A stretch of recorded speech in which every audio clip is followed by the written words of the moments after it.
Alors, on peut regretter d'avoir loué à un locataire, alors que quelques semaines, quelques mois après, on aurait bien aimé disposer de l'appartement, du local, du logement, pour y loger un de ses enfants, un de ses neveux, ou peut-être l'enfant d'amis. Alors, c'est malheureusement pas possible, il va falloir respecter, on ne peut pas revenir en arrière, et il va falloir respecter des délais, cela est strictement encadré par la loi. Il va falloir donner un congé, mais qui ne sera possible de donner qu'à l'issue de la période de location prévue dans le bail, donc 3 ans si c'est un bail soumis à la réglementation générale, des durées moindres si c'est un bail meublé par exemple. Et il faudra aussi donner un congé en bonne et due forme,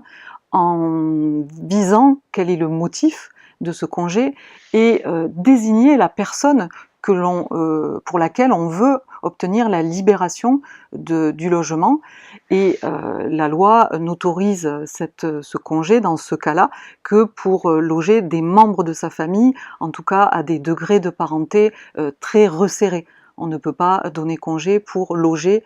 quelqu'un d'autre qui soit dans un cercle d'amitié ou proche, ça n'est pas possible, et c'est strictement contrôlé par la loi, c'est-à-dire que le locataire pourrait, alors qu'il a été évincé à tort et que dans les quelques mois qui suivent, il constate que c'est pas du tout un membre de la famille qui habite le logement qu'il occupait, pourrait agir en justice, réclamer des dommages et intérêts qui peuvent être très importants, parce qu'il pourrait réclamer un préjudice égal au surcoût que ça lui a coûté de se reloger ailleurs, le prix d'un déménagement, etc., etc. Donc il faut vraiment prendre conseil avant d'engager un congé, si on n'est pas certain d'être vraiment dans les délais et dans les motifs